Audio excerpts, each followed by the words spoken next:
Nirvana. In Bloom. Je vérifierai tout à l'heure si c'est bien ça. 1, 2, 3.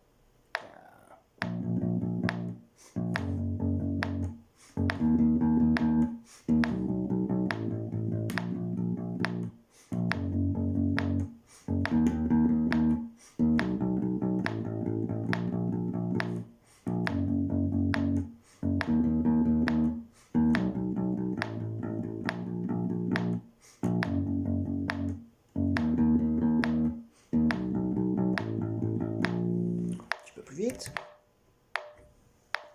3, 4.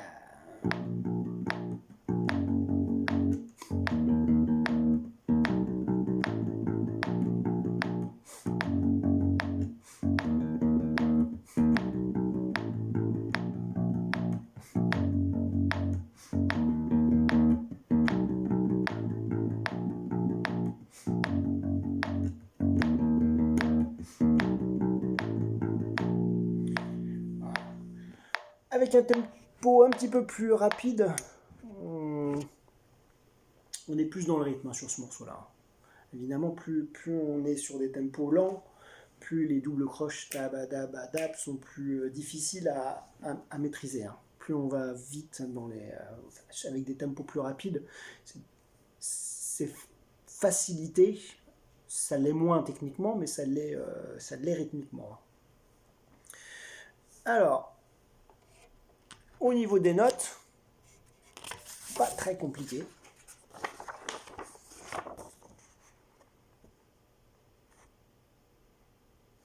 Tabadabadap. Donc, n'oubliez pas, note courte. Tabadabadap. Tabadabadap. Là, j'ai pas mis le point, mais il y est aussi. Tabadabadap. Pareil. Tabadabadabadaba. Et le reste en note longue. Donc il n'y a pas beaucoup de notes.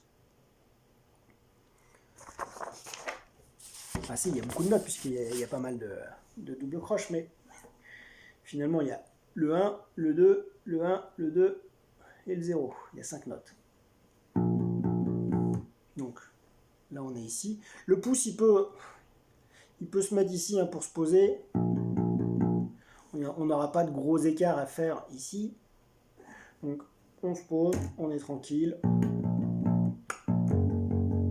Voilà, ce qui fait qu'on a premier doigt, deuxième doigt, premier doigt, deuxième doigt, sur la deuxième corde, corde à vide. Alors, rythmiquement, des doubles croches, ta ta ta ta ta.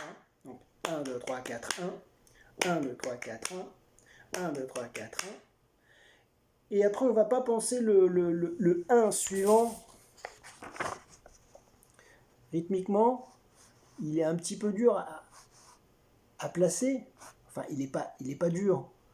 Mais s'il était isolé, s'il n'y avait pas la suite, tabadabada, pa, tabadabada, pa, il serait plus dur à placer s'il n'y avait rien après. Mais comme il y a quelque chose après, donc rythmiquement, il faut qu'on se concentre sur tabadabada, padabadada, mais pas sur le 1 qui anticipe le phrasé ici. Tabadabada, tabadabada, tabadabada.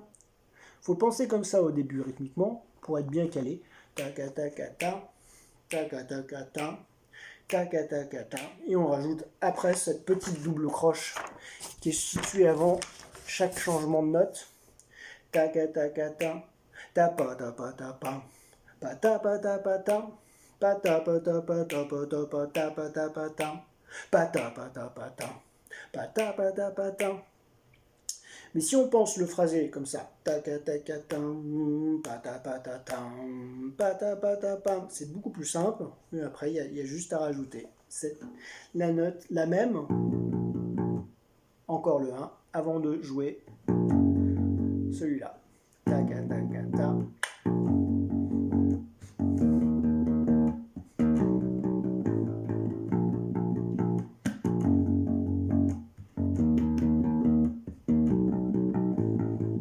Alors, harmoniquement, c'est intéressant aussi parce qu'il fait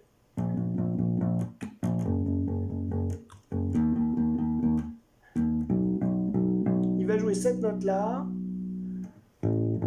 l'accord David, et cette note-là.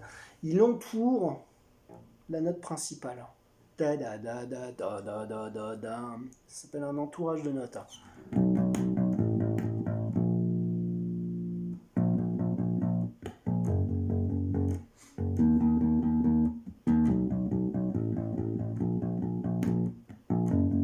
Ici, j'avais dû le jouer au Mediator.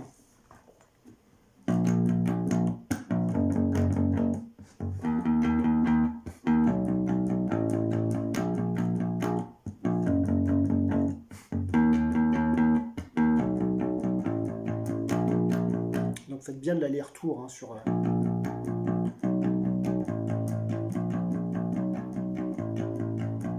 Si on ne fait pas de l'aller-retour...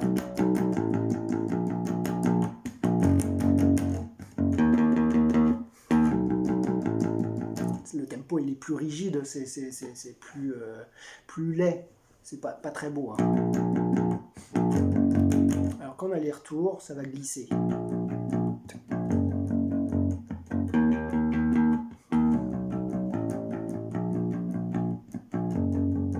Et ça me permet aussi dans le jeu d'inclure quelques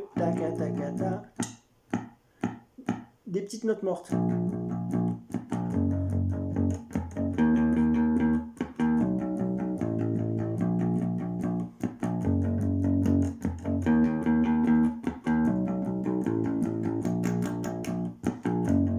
La note morte qui va être située sur le contretemps.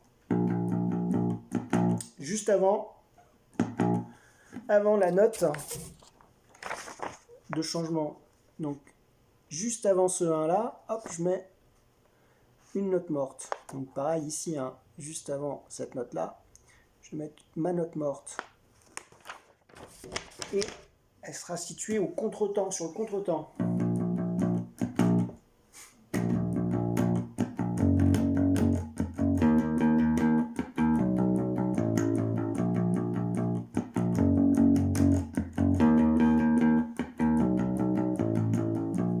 Au doigt.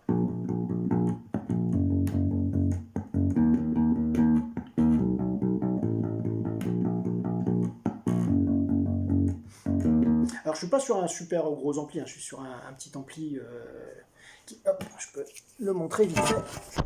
Déjà c'est un ampli guitare. Voilà, c'est un petit Blackstar. Mais parce que j'ai pas d'ampli de basse à la maison. Mais ça suffit pour travailler.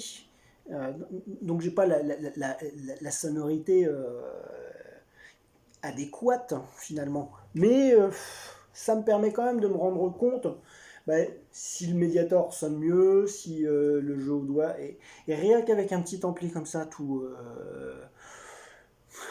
premier prix finalement, on entend des différences entre le jeu au doigt. Quand je joue ici, le son il est plus feutré. Donc voilà, c'est ce que l'on a envie d'entendre sur le morceau. À titre personnel, j'imagine que moi je le jouerais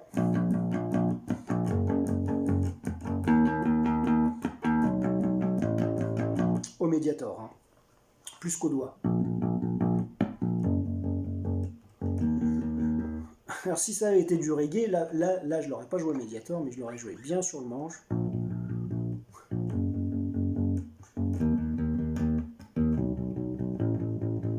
Mais bon, l'ampli par contre il manque vraiment de grave. C'est vraiment un tout petit ampli, donc il n'est pas adapté, mais pour du reggae, si on joue bien ici,